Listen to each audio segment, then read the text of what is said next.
Sassy, and Rocky are beautiful pair of Team Macau. But today, they will be battling it out to see who's the best in the basketball game. But before we start this battle, I'll be dividing you into two groups. So where's the girls? All the girls will cheer for Sassy. Come on girls, with me will cheer. Sassy! Sassy! Very good. So how about the boys? All the boys will cheer for Rocky. Come on boys, let me hear you cheer. Rocky! Rocky! Very well. So, trainers ready? Birds ready? Set, go! Here's Rocky for the first ball. Followed by Sassy. Second ball for Rocky. And for the last ball, and Rocky wins! Trainer Divina, you lose this time. Oh, Dick, we want another race. Oh, she won another race, Trainer Mark. Are you sure about that? Do you want Sassy to lose again?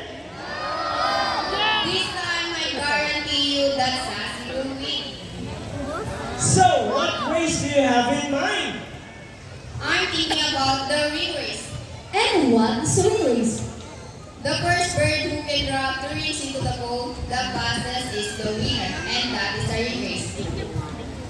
So, the ring race it shall be. Remember guys, boys have already 1 point and girls, come on, let's cheer Sassy to win this time. And we will do this again, and this time, our ring race. Ready, set, go!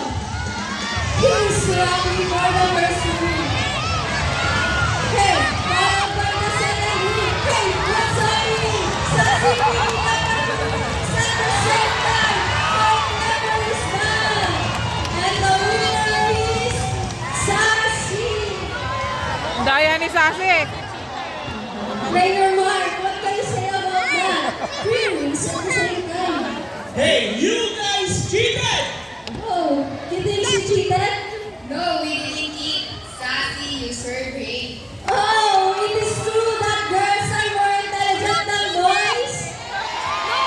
A round of applause for Sassy and Rocky with trainer Piggy and trainer Mark. Master skills and not that bored. So here is Sassy. Sassy is going to show us how intelligent she is by putting the shake back into the correct slot. Just like Sassy, Green comes from South America and they're the gentle giant of the parrot family. It is because they are the second largest next to the highest in Macau. They typically feed on seeds, nuts, salt, minerals along the river banks. Go Sassy! And for the second to the last shakes,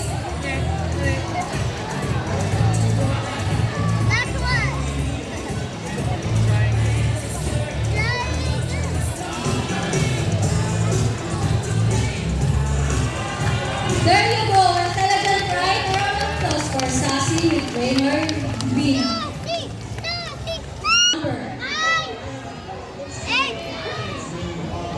Okay, the second number is number 5. So, 12 plus 5, let's see. Let's see if our mathematical wizard can solve this equation.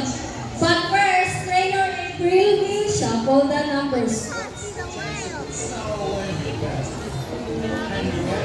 Oh yeah, I forgot.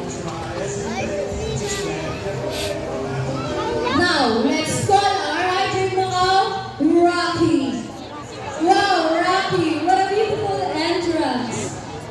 Trainer April, is Rocky ready? Go, Rocky, solve the equation for us. And he get the first number